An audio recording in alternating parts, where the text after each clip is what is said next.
Hashtag Aaron Squared. Is there a new offensive paradigm in town? The first of many W's is behind us as the Packers head back to CenturyLink Field to shrug off the 2014 NFC Championship blues, as the Seahawks are up next on your Packers Fan Podcast. Hey Packers fans, this is your unofficial Packers Fan Podcast, and these are the podcasters you're looking for.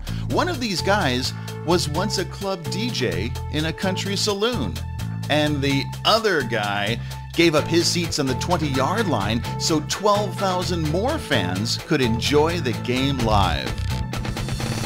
And now it's time to Go Pack Go with your hosts, Wayne Henderson and Troy Heinritz.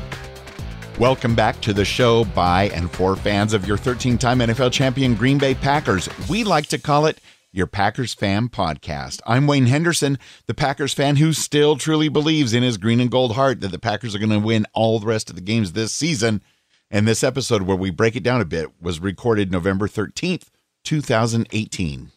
I am at Troy Heinritz, still cleaning my glasses, trying to see that big run by Jones because I missed it. I mean, the dude was super fast. Tonight we're going to talk about the glorious, yes, that good old familiar W against the Finns last Sunday. Also, Aaron Rodgers plays piano. Brandon Bostic 4 years later, plus the latest in our NFC North roundup. And for better or worse, we'll go over the latest injury updates. But on the better side for sure is previewing the Packers at Seahawks game. We'll also have your results from this week's Twitter and Facebook poll and your G-Force feedback from 920-3PACK-GO and from email. Show notes and other special instructions for this episode of the Packers Fan Podcast can be found at packersfanpodcast.com/168. And we had some fun this week because W's all around, thanks to some 150-plus yards from scrimmage from one Aaron Jones, number 33 himself. So much fun and so very much needed. It's almost like the play caller finally listened to the podcast and said, hey, Aaron Jones can run. Let's give him a shot, because he was definitely the standout of this entire game. Oh, most definitely. I think that the one thing that Aaron Jones showed in this particular contest is that he understands the concept of the picking up the blocks in the passing game, as well as being able to catch the pass on the run as well. So all in all, I think his game has stepped up to a new level in Ty Montgomery's absence, and that's showing that we have a two-pack offense now where we can go ahead and spell him if we need to with Williams, who's still a very successful running back. But it also gives us options for Aaron Rodgers to open up the passing game. And so if they have to now focus on Aaron Jones and protecting the middle, that leaves some heat from Scantling and Tay on the outside, and that'll give us more opportunities for those passing plays, either back shoulder throws or long shots down the field. Amen to that. Yeah, it was so good to see. And, you know, as the months are getting a little bit colder, I mean, we only have one or two more indoor games to play this year. The rest are going to be outdoors, either in wet Seattle or cold areas around the country. So having a strong running game for a change is very nice and has me boosted with even more confidence than normal. We also had the pass rush came out of nowhere. Now, they didn't get quite the 20 sacks that I was predicting last week, but they did get 6 in this game, and it was nice to see Kenny Clark getting back in the action. So good. And I don't know what it is. I think we were a little bit hampered at the beginning of the year. Every time I see a Packer make a sack of a quarterback, I'm looking to see if a yellow flag's flying in. But we dodged a few yellow flags this week and got some legitimate sacks, and they were fun to watch. They absolutely were. It was nice to see that the secondary is also still stepping up. Jari Alexander still all over the field, doing what he does best. I mean, if there is a defensive rookie of the year right now, I think that would be him for sure, for what he's been able to take the Packers secondary from worst to almost first in just one season's turnaround. And I really excited to see what we can do against Seattle, because they don't have the best offensive lineup there either. So we should be able to rattle Wilson just a little bit. I mean, he's not as spry as he used to be, so I don't know how much of his escape artism, is that a word? Articism? Is that like artisan bread? when he runs away from everybody really fast, I don't think that's as much of a factor as it used to be in previous years. So we should be able to hopefully contain him. Blake Martinez obviously out there doing his job to get as many sacks and tackles as he can get throughout the course of the year in that containment pressure. So I'm really excited to see what the defense can do against Wilson this time around. I'm not as nervous for Seattle as I have been in past years. And we're not going to have to wait very long. I mean, less than 48 hours from the time of this recording. And one side of the coin, you can say, oh man, back-to-back games, like only 4 days apart. But on the other side, that's 12 days before the next game, and you know what the next game is, the big one against Minnesota. That big purple monstrosity Jawa Mobile Stadium, yes. So, yeah, if we can escape this game without any fresh new injuries and with a W, yeah, those extra days are going to come in very, very handy indeed. Also fun to watch, just in case we thought it was all about the running game, Devontae Adams was making his presence known in a big way. Yeah, 2 touchdown performance from Tay in this game. Nice to see him picking up a couple. And this is all coming, of course, because the running game was able to open up Tay and get some pressure off of him from the double teams he's been seeing for most of the season. I like the combination. And did you know that even though we've been, quote unquote, struggling, I guess is the word, on offense for the course of this season, that Rodgers is still on pace for a 5,000-yard passing season? Are you serious? How's that possible? Because I have no idea. To be quite frank, there's been a few games where he didn't look all that awesome. And he only still has 1 interception, and that 1 interception that he got this season was just a crappy interception to get. So he could have almost had a perfect season so far this season. So kudos to Rodgers. If that's Rodgers playing poorly or not well with his lowest completion percentage because he's throwing the ball away more often than he has any other season, well, then that is some pretty spectacular stuff, I have to say. Yes, and the fact that we got the victory by a pretty good margin. We didn't have to be nervous the final 5 minutes of the game. I don't even think I watched the final 5 minutes of the game. I was making dinner because I was actually, it was good. 2 scores. I'm feeling comfortable. Yeah, I'm going to go cook some steaks. I'm never quite that comfortable. Oh, steaks? I'm hungry. I'm comfortable for steaks. You're comfortable. That's going to be a good tagline for the podcast. Comfortable for steaks. It's something where I was comfortable, but I still wanted to bask in that glory of every single point that we were ahead and watched every single minute of the game. And then it just seemed to end. All of a sudden, it's over. And we won. We won because that's the best part of these podcasts is victory podcasts. Yes. And you can riding high, going into the next game, nothing's going to stop us now. That's because Packer fans are just fickle like that. We're all like, son of a bitch, we lost. And then they were like, yeah, we won. Well, past 25, 30 years, we've been spoiled with a lot of victories. And so we come to expect victories. When you have Aaron Rodgers, or in the past when we had Brett Favre, and even some of the years with Don Majkowski, we expected victories. And maybe it's good to be humbled now and then. I mean, look at how excited the Browns and their fans are. They've got 3 victories already this season, and they are flying high. I know, 3 victories, which means they've been doing the best they've ever done, and yet they still fire the coach. I don't get it. And then you see that he's coming back to, might be coming back to Cincinnati of all places. Really? Wow.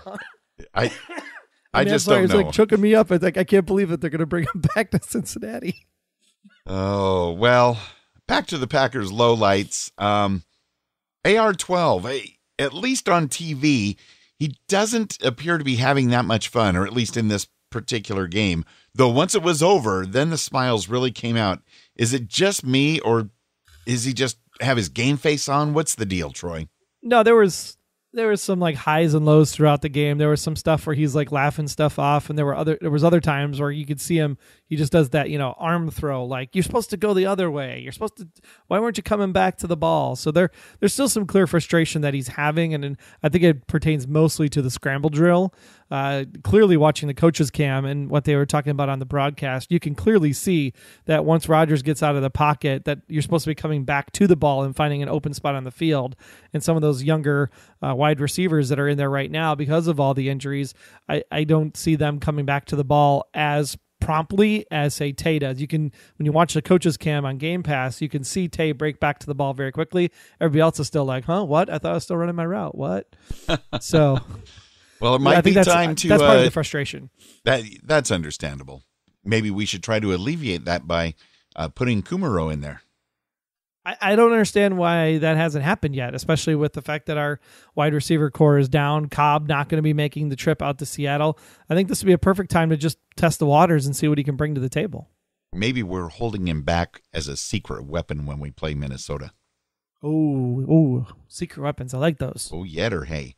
And a few more people got banged up a bit, but and it was on, natural grass at Lambeau Field, but some injuries, it doesn't matter what the field is, but well, they've been playing in all that hot weather, so this is the first time that they hit the ground and we're, oh, hey, that's like concrete now. Frozen tundra. Yeah, it was 33 degrees, right? 1 degree above freezing, which still pretty cold. Might as well be freezing. Let's just say it was chillier than it was at the Coliseum when we saw the Packers-Rams game. And speaking of the Rams-Seahawks game that was on at the same time as the Packers game, but ran a few minutes longer, so we got bonus coverage. I got to say, I cannot believe that Aaron Donald of the Rams was not ejected for repeatedly punching that Seahawk, and then that Packer got the ejection last week for just that little slap. I mean, consistency, Troy, where is it? I don't know, because not only was he ejected, he was also cut from the team. So this just seems, as long as you're like a superstar, the rest are going to look the other way. If you're not a superstar, you're going to get flagged. That's the consistency I think that we're going for in the NFL. I mean, did you see the play? It was pretty violent. Oh my gosh. Like, I couldn't believe that he was still in the game. I was shocked. Bonkers, I tell you. So just a little side derail because the refs have not been our friends all that much this week. And how about the third down conversions, Troy? I know this one was a little head scratching because I thought we were doing fairly good here in this department this season. And then this game, for some reason, we just fell a little bit short. Only a 40% conversion rate on third down and 50% on fourth down. Plus those pesky trick plays 2 weeks in a row. What the heck? Come on, special teams. Pay attention. There have been a lot of trick plays by all sorts of teams out there. I think they're just really trying to branch out. I don't know if it's for the element of surprise or the element of fun or what have you, but you got to keep your eyes peeled on every play because you just don't know what's going to be happening. And I swear I could hear you on this one, Wayne, all the way across the country as I was sitting there at the start of the second half, and they put up this glorious stat on the screen that said the Packers score 100% of the time as they take the field in the second half. And sure enough... You got it, Troy. We've mentioned it so many times over the years. Stop showing those non-stats because they just snake bite you. This is why they're next-gen stats. They actually have the effect on have an effect on the game. Before it was just numbers on the side that kind of filled in the space after a commercial break. Now they actually influence what's going to happen on the field. Come on, next-gen stats, my butt. Kind of like that college football coach. What wasn't he reading the screen and during an interview, and that's how he found out he was fired? Next gen, indeed. Oh my gosh! Yeah, social media, real time. Something's gone wrong. But oh well, now we don't have that pressure of always having to score at the beginning of the second half. I know. Now we can just do it for the fun of it. No more trying to keep the record going, keep the streak alive. Screw those stats. And let's win some coin tosses and take the ball and score. Yes. Win coin tosses, keep deferring so that we can keep our 100%. Oh, wait, no. Sorry. Stop with the next gen stats, people. Well, let's check in a bit on the injury front. The Green Bay Packers will likely be without at least 4 starters Thursday night in Seattle. Of course, Randall Cobb, outside linebacker Nick Perry, Kevin King, and Kentrell Bryce are not even traveling with the team to Seattle. And, of course, that means they will likely miss Thursday night's matchup against the Seahawks. Yeah, it's just a shame that we're going to be losing Cobb once again. And this is Cobb's contract year. So with him missing all this time, it doesn't bode well for what might happen towards the end of the season when we go to think about salary caps and should we bring Cobb back or not. And so that's kind of a bummer for him. But losing Nick Perry for this week, that hurts. Yeah, just when the pass rush is getting back in the groove of things. So, but maybe this opens up some doors for some other people to take a step up. I'm hoping, because I know even already here at the midway point of the season, there were players out there where I'm like, wait a minute, I hope he turns around. Who is that? I know he's wearing green and gold. Of course, the Seahawks have some injuries as well.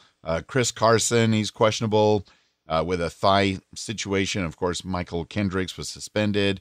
He won't be back for a little while longer. So there aren't very many totally healthy teams right now. So it is what it is.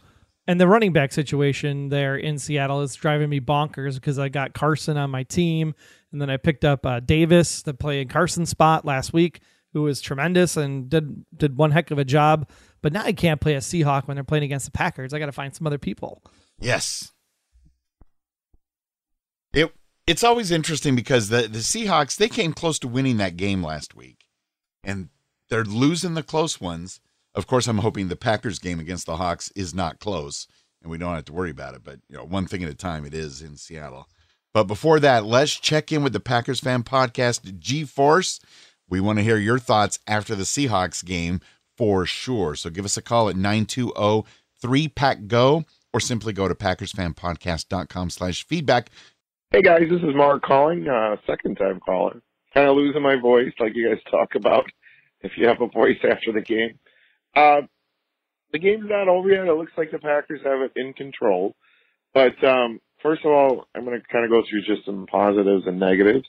And I've been a Packer fan since the 70s, so it's nice that we're kind of in a winning, way with McCarthy. But the positives, Aaron Jones is just a superstar. He might be one of the top 5 backs in the league. And I just think we still don't use him enough, but I understand. But he had a great game. And the other guy that just doesn't get any publicity that is one of my favorite Packers, Brian Bulaga. I was surprised to see that he started. He's so tough. He plays hurt all the time, and he's just a true professional. So kudos to Brian Bulaga. Now, the negatives, even though it appears we're going to win, this team has no discipline, guys. You see just some of the dumbest plays ever, week after week, and it doesn't get cleaned up like McCarthy says. Bad penalties. We've lost 9 fumbles this year. We only lost 7 all last year. That's discipline. The pre-snap penalties are up. Our special teams are just horrendous in certain areas. Our punt and kick returns, we get no yardage on it. We just fumble too much on our punt and kick returns. That, again, goes back to discipline. There are some good things about our special teams. I think J.K. Scott was a nice draft pick, and our kick coverage teams seem to be okay. But we've lost games this year because of special teams. The Mason Crosby debacle and Ty Montgomery not listening to his coaches. So we've got to clean up our special teams. Ron Zook makes Sean Slocum look like Don Shula. I mean, I really think Ron Zook's got to go. So we got some things to clean up. I don't think we look like a playoff team right now, but there's still time. So there's always hope. And as a lifelong Packer fan, I know this season can turn around. And there were enough encouraging things today that go Pack, go. Thanks, guys. You have a great podcast. I enjoy it every week. Bye. Thanks, Mark. We enjoy you calling in as well at 920-3PACK-GO. Even before the game was over, that line is open 24/7. So go ahead. Anytime you have a thought about the Packers, give us a call at 920-3PACK-GO, just like Mark. So let's talk about those positives. Yes, Aaron Jones. Aaron Jones is tearing up the field with only 15 carries. That was the most carries he's gotten in any contest this season. 15 carries only. So what happens if he got the ball 20 times or 22 times or 25 times? Ooh. Could he do some damage like a Melvin Gordon or a Todd Gurley style? So be interesting to see if they feed Aaron Jones the ball a little bit more as we progress into December. And Brian Bulaga, man, that guy's a stud. He's just keeping Aaron Rodgers upright for many, many years now. I just hope that he can continue playing. healthy would be great, but I mean, just continue playing in general. Just looks like he's having a lot of fun out there. Now, I totally agree. Aaron Jones with the 2 false starts was super, super frustrating just because of the fumble last week. And you're like, come on, you're having a great game. Don't pull him out, McCarthy, because he had a false start. But then that fumble, I mean, the minute Trevon starts running with the ball and the ball's literally up at his shoulder, at the shoulder pad, I'm like, well, that's coming out. It was like a premonition. Premonition indeed. So yeah, 9 fumbles on the season, 7 last year. That's a high number. We got to fix that. And then the no return game. We just haven't found the good returner. So wherever Davis is, we got to get Davis healthy to get back in there to revitalize the return game. But I think with the discipline thing, it starts with the coaches, Wayne. So you could be the most offensive-minded or defensive-minded coach and have the most experience coaching in the NFL. It might even be number 3 in the all-time win percentage column like Mike McCarthy is. But if players aren't going to listen to you, then you're not a great coach. Coaching is first about making a connection with the players and earning the players' respect. And right now it seems like that might not be the case in Green Bay. So we have to figure out, why is the respect issue lacking this year? Why is the listening lacking this year? And if we could solve some of those problems, then maybe we can take that last step to becoming a true playoff team, because the offense looks like we got some things figured out. The defense is playing particularly well right now. And if we can win back-to-back on the road, that's going to make a statement coming into December. I like the sound of that, Troy. And Mark brought up that point. I didn't even think about the discipline issue, only in regards to Ty Montgomery in that one particular game. But after that, there are a few things going on, and you think it's simply coaching. I mean, either it's coaching at the position level, coaching at the overall level with the individual position coaches, but there's something there that says the Packers players, for the first time in many, many, many seasons that I can think of, even going back to maybe Lindy and Fonte days, where there just isn't a team bonding respect. Like, there's just something about this crew this year, just doesn't seem like that locker room is cohesive to me. We'll definitely keep our eyes peeled on that. Let's go back to the listener line at 920-3-PACK-GO. Hey guys, it's Andre in LA. Go Pack Go. What a win. I'm very excited from what I saw today that they're finally starting to run the ball a little bit more consistently. It makes more of a balanced offense. I like what I saw from Aaron Jones. Thank you for not fumbling the ball today. I like what I saw from the defense. It's actually, for the past few weeks, has been pretty consistent. If you take away the, Tom Brady in the fourth quarter a week ago. The defense has really been stepping up the past few weeks.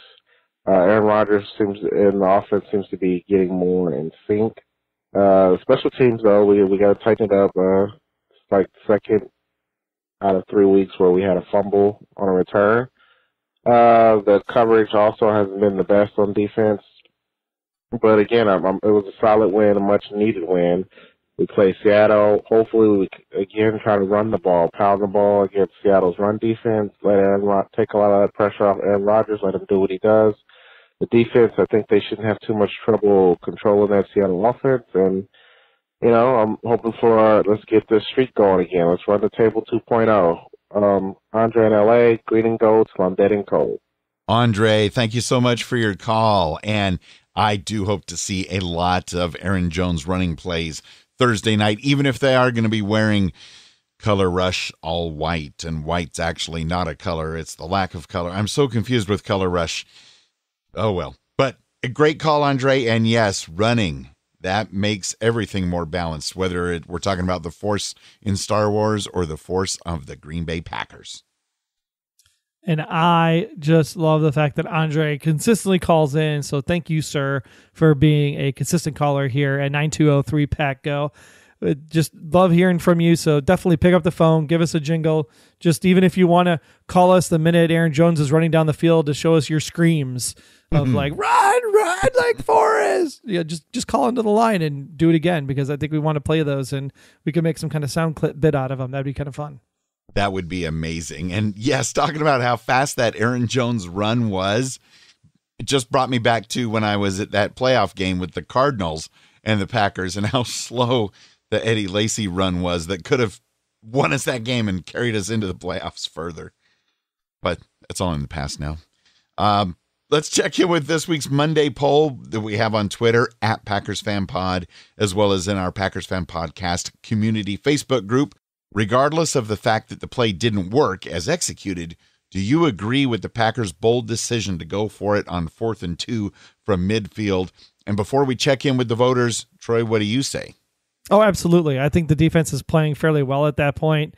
I mean, you could punt it and they get a net 25 out of it if it goes into the end zone, or you can say, just go ahead. What the heck, and if we don't convert, they get it at the 50, but we'll be able to stop them because they haven't been progressing the ball all day. So absolutely, 4th and 2 at home at that point in the game, I'd totally go for it as well. And the same from me. And the reason I asked this is because I saw a lot of chatter right away on Twitter after that play, like, what the heck are the Packers thinking? Why are they going for it on 4th down and 2 around the 50? This is terrible. And yet these are the same people that were asking for the Packers to be more bold. And then they go bold, and just because it doesn't work, they're up in arms. But 83% of the voters agree with us that, heck yes, definitely go for it. And I think the key component, like you mentioned, Troy, is the fact that we were at home on the 50-yard line. So yeah, if you're away at that position, then you definitely punt it and try to pin him inside the 5. But at home, take advantage of the crowd. What the heck? You got nothing to lose. Except for the game. But we didn't. So there. So 83% yes, 17% no. And Marty Dixon commented on the poll by saying, we can have faith in the defense. Once we're outside our 40, I say take the shot. Maybe in their territory. 40 still a little, because turn the ball over on the 40, they only need 5 yards for a field goal. So 50 is good. 50. Biddy, as the kids say. And Janelle Heron commented, I was rooting for them to go for it, and although it didn't work, I'm glad they did go for it. Showing that kind of confidence and aggressive behavior while on offense shows to me that they have faith in each other, and that's something refreshing to see.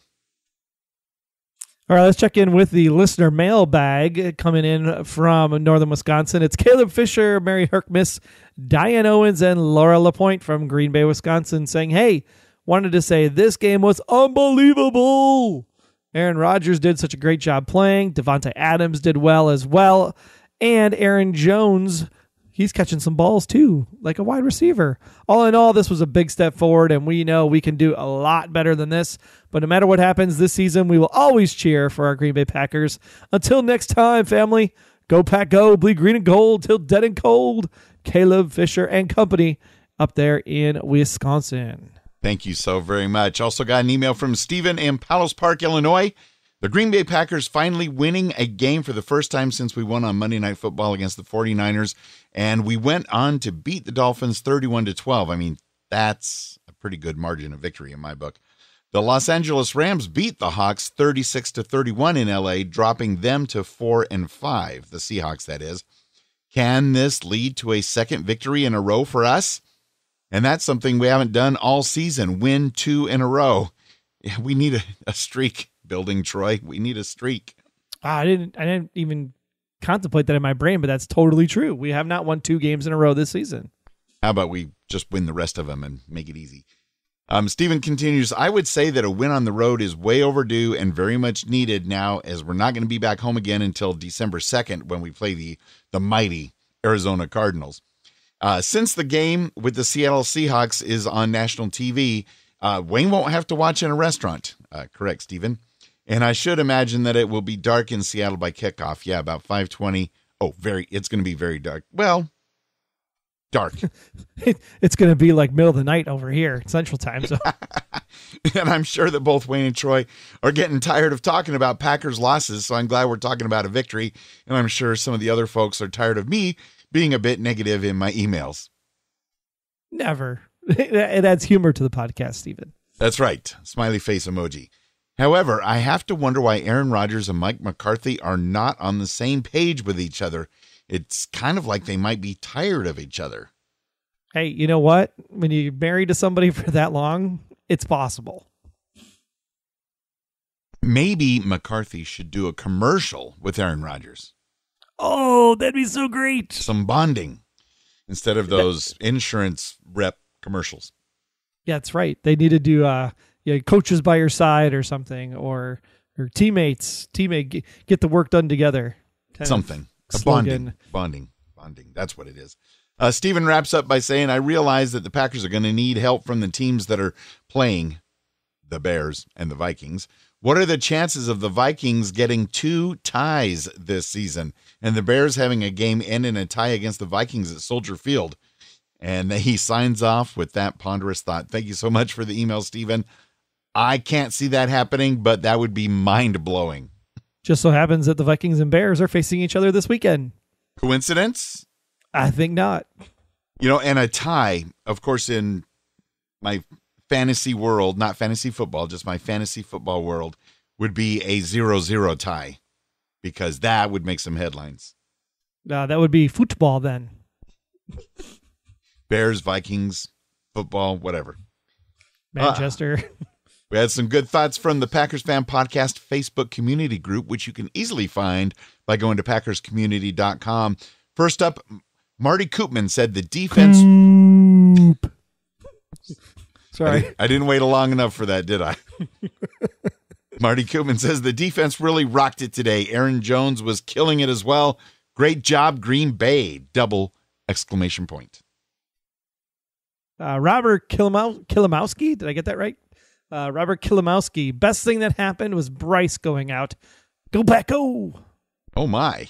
And Rob Spector said Raven Green appreciation post right here, representing James Madison University and coming up big a few times as a backup and as a rusher on the fake punt. Go Dukes. Go Dukes indeed. Yeah, our own trick play getting work in there. That was pretty impressive.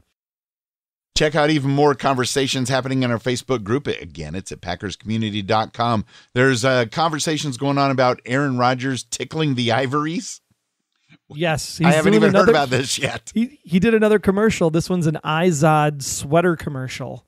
And he's playing the piano, and apparently it's a talking sweater. Oh. The sweater doesn't actually talk, but it's just having a conversation with the sweater. And he's like, hey, you look like Aaron Rodgers. Do you get that a lot? He's like, no. Oh my! Sweater's like, that's him. That's him. With all of these commercials, it's conceivable that one of the breaks during a football game, we could get all 4 Aaron Rodgers commercials back to back at the same time. Very possible. We'll forget what we're watching. Oh, well, we'll have to link to that. Also, a great article about Brandon Bostic 4 years later, and I still can't believe it's been 4 years since he wanted to be the hero and help us win that game. And yeah. Well, actually, the PackersNews.com, where the article is linked to, highly recommend you read it. Very insightful thought process on what Brandon has gone through over the last 4 years. And he said he didn't even want to be a hero in that game in particular. He had his assignment, but when the ball was there, he just thought, ball, get ball. Okay. And that's what he did. He went to go get the ball and didn't come up with it. So a very interesting read to see how he's been able to go from basically the worst man ever hated in Packers history, probably, to how he's dealt with that over the 4 years and still playing in the NFL today. There you go. So we will definitely link to that as well at packersfanpodcast.com/168. Also, there's some more great chatter going on between our green and gold friends, and more post-game press conferences and things like that, all at packerscommunity.com. Now, an interesting thing that I saw on Twitter, former Packer Mark Tauscher, who I was lucky enough to briefly meet way back in the day during our 4-12 season, but it was still a highlight to meet Mark Tauscher and William Henderson. Mark Tauscher posted, I know it's not a huge deal, but the league's decision to flex Green Bay to the late afternoon window for the Dolphins game when having a 4-hour flight to Seattle just the next day for a Thursday game is ridiculous. And I hadn't thought about it that way, but that really cuts down our prep time immensely. I mean, it cuts it down, but it cuts down, 3 hours? But 3 still, hours. The fact that we're going all the way back to the West Coast after we just got back to Green Bay from the West Coast. Well, we went from the West Coast to the East Coast, back to the Central to the West Coast, and then back to the Central. So we're just like ping pong, boop boop boop boop boop. But you know what that's called? That's called adversity. And if you rise above the adversity, you could say next gen stats don't mean anything. Okay, Mr. Super Positive. Bowl, baby, Super Bowl. Mark, I'm still on your side, but I see Troy's point. Should we talk about the rumors of Jordy? We can, if you'd like to. Because I know people still. I know people still miss him. We definitely do miss him, and there were all sorts of rumors flying around. I haven't seen anything come out today that Jordy, after getting that terrible injury in the Raiders game this past weekend, that he was going to retire this week. Well, if you played for Oakland, you'd retire too, so you didn't have to play next year. I don't know who's left on that team. Do they have enough people to take the field? Yeah, Jared's still there. I was going to say Amari Cooper's gone. There's a couple running backs. I have a running back from the Raiders on my fantasy team. Why? That's about it.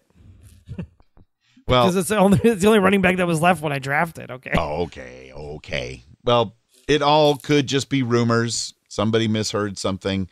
But if by some chance it does happen, let's just say I hope the Packers can re-sign him for one day so he can retire a Green Bay Packer as he should. But this could all just be a rumor, and we'll see him again down the road. Well, maybe we can do some kind of magic where, Randall Cobb doesn't come back next year because of all the injuries and we free up that cap space. Jordy says, I'll come back to be a Packer, and he comes back to play because we'll have some cap space for him. And then he'll just take the deal we offered him initially. Now, that would be even better. In fact, it could be so good that he might get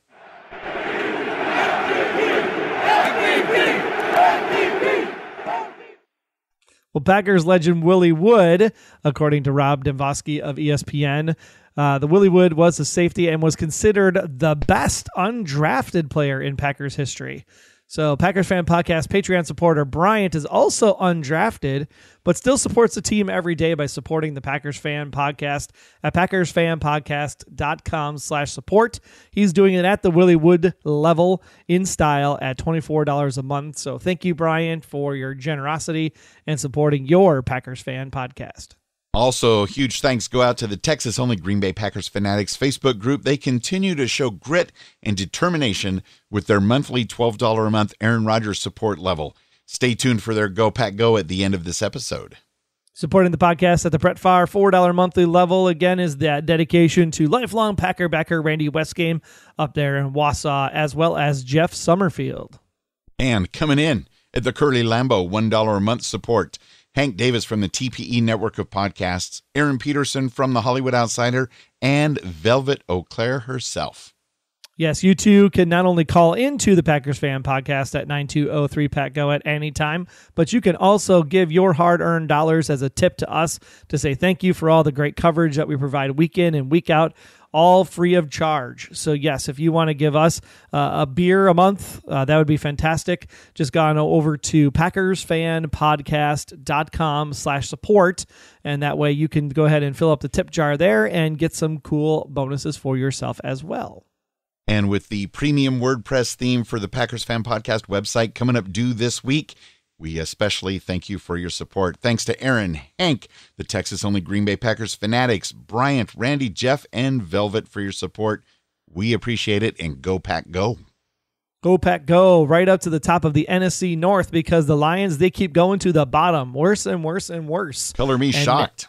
I know, right? Because now Marvin Jones has a boo-boo. He hurt his knee, but it's not an ACL, it's not an MCL, it's just a bone bruise.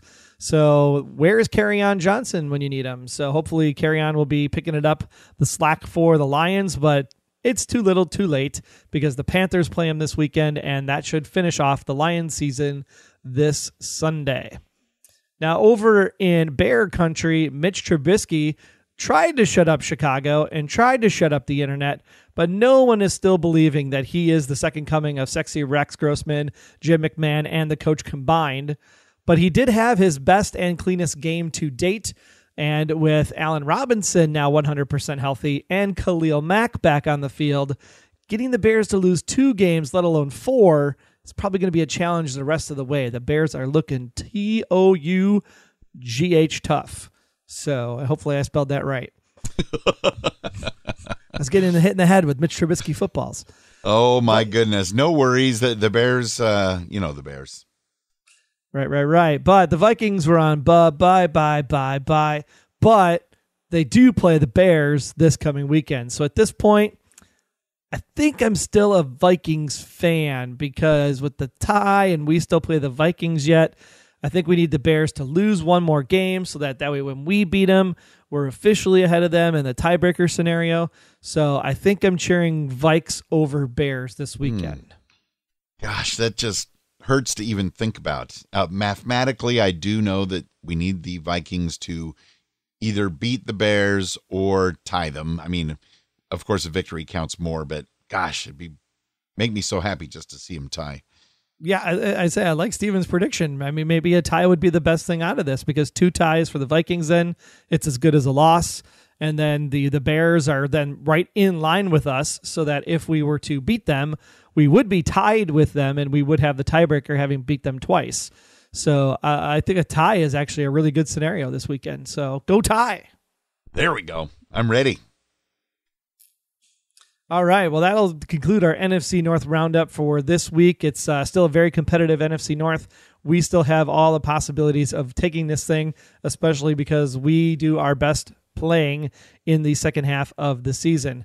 But when it comes to Seattle and our keys to victory this week, the game is all about the run. That's right. Packers over the last 4 games have had 4 consecutive 100-yard rushing or better. In fact, they're actually averaging 133.8 yards per game and 5.9 yards per carry in this 4-game stretch. And those 4 games are against the big teams like the Patriots and the Rams, FYI. Now, the last 2 games in November, both Seattle losses, they gave up 154.5 yards per game against the run with 6.9 yards per carry.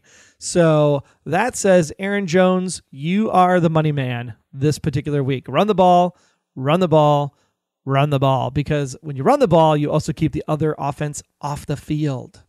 Yeah. Number 2, Seattle is very vulnerable at home. They have lost 4 of their last 5. So all of those Packer fans that like to travel to the West Coast, yeah, we need to go up to Green Bay, Washington now and make that happen because the crowd essentially could be a factor Thursday night if we get a lot of Go Pack Goes cheering in the crowd because it is not the home haven that it has been for Seattle over the last couple of years. So definitely get traveling, get your tickets buying. You still got another day to make that happen. And then 3, keep up the improved pass rush for sure and the defense because historically Wilson does not play anywhere near on par with Aaron Rodgers in contests where they face each other. And as we said, Rodgers is on track for a 5,000-yard passing season. So if we can disrupt the rhythm there with Wilson and this constant rotating, revolving running back situation they have, so we don't know who's going to be running.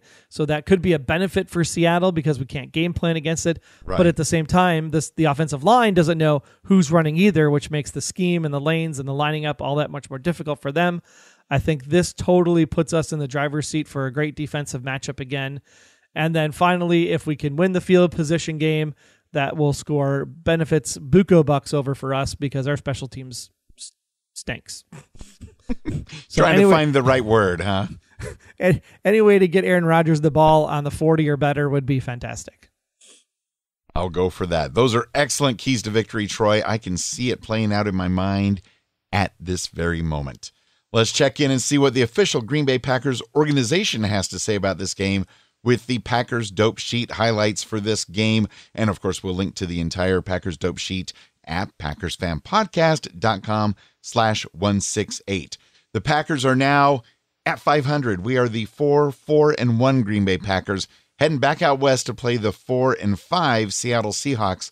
And it marks the Packers' second Thursday night game at Seattle. The other one was week 1 of 2014, which sounds so long ago, but it really wasn't. And including the postseason, it will be the 7th time the two teams have played since 2012. And it will be the 5th consecutive season the two teams have played during the regular season, which is the longest streak in the series. It's almost like the Seattle Seahawks are in our division, Troy. It's almost like they're a nemesis. That's what they are, a nemesis. Ooh, that sounds so vibrant, like a Stan Lee comic. May he rest in peace. Green Bay has won 3 straight over Seattle, including a, 17-9. There's a score for you. Victory in week 1 of last season. So, of course, you start the season off a little slow. So we have won that many in a row. Hey, but that was the game that Mike Daniels was a sack machine. Oh, so if Mike Daniels can recreate that performance against Seattle this week, that would be fantastic. Was that when he was like had a cast on his arm and he was petting it like it was a cat? And exactly, you got it. Those are good times. Some notable connections, of course. Packers tight end Jimmy Graham played for the Seahawks for 3 seasons and was twice the Pro Bowl player. Now, I'm kind of thinking that maybe Aaron Rodgers wants to try to help Jimmy Graham kind of stick it to his former team, and I'm all for that if they can make that work. This could be his coming out party. Other notable connections, Green Bay Senior Advisor to Football Operations. Wow, that's a long title. Ted Thompson, he spent 2000 to 2004 as Seattle's Vice President of Football Operations, and Packers center Corey Linsley and Seahawks tight end Nick Vannett played together at The Ohio State. And there's a lot more. So read the full dope sheet. We'll link to it at PackersFanPodcast.com/168. And Troy, since you only missed the Packers score by 1 point, please go first this time with your game predictions. And I'm hoping you're going to predict a victory. Please. Well, the Packers, I think, are favored by 2.5 in this contest this week. So I'm going to say Packers 27, because it is a road game, a little harder to score on the road. But Packers 27, Seahawks 24.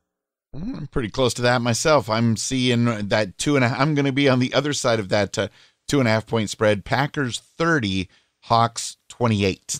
I should mention the Packers have won 7-2-2 against the spread against the Seahawks.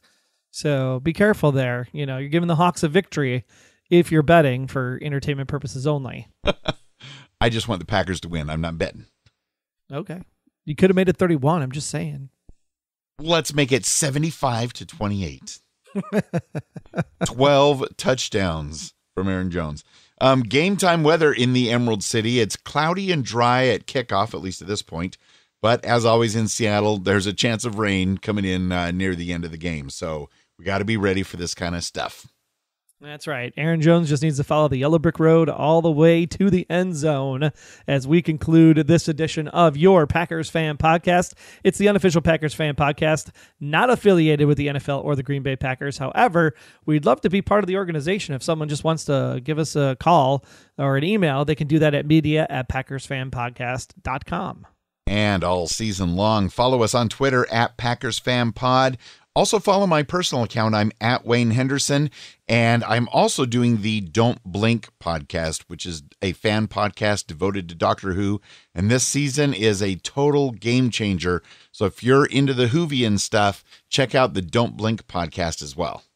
And me, I'm at Troy Heinritz. We're going to be coming back January 4th in 2019 with season 6 of my other podcast, The Blacklist Exposed, at The Blacklist GSM on Twitter. We are getting ready to talk some James Spader, Megan Boone, as Raymond Reddington takes to the screen once again for the 6th season of The Blacklist on NBC. So definitely check that out. And while you're checking that out, be sure to tell people in the Packers Fan Podcast community if you're a Whovian or a Blacklister over at PackersCommunity.com. And be sure to be part of the show. Get your feedback in. Go to PackersFanPodcast.com/feedback. Let your voice be heard and keep the conversations going online. I can't believe we have a game in less than 2 days. We'll have a lot more Packer talk next week. Hopefully another victory, 2 in a row victory podcast. That'll be awesome. But no matter what happens, I want to thank you for listening to this episode of your Packers Fan Podcast. If you're listening to this on the website or some other place and haven't subscribed in your podcast player on your mobile device, be sure to subscribe at Apple Podcasts, Google Podcasts, Spotify, and we're working on a brand new destination, hopefully before the season ends, so do not miss an episode. We are going to take it to Seattle. We are going to own that 12th man because number 12 plays on our team, and we are going to be excited for Thursday night. Color Rush is on. Hey, Texas-only Green Bay Packers fanatics, what do we need to do? Hey, Wayne and Troy and Packer Nation. This is Dawn down here in Texas, a.k.a. Granny Cheese, and we have something to say. Hi, I'm James. Hi, I'm Kim. Hi, I'm Melissa. Hi, I'm Susan. Hi, I'm Carrie. Hi, I'm Lisa Montgomery, proud mom of number 88, Ty Montgomery, and we want to say, Go Pack, go!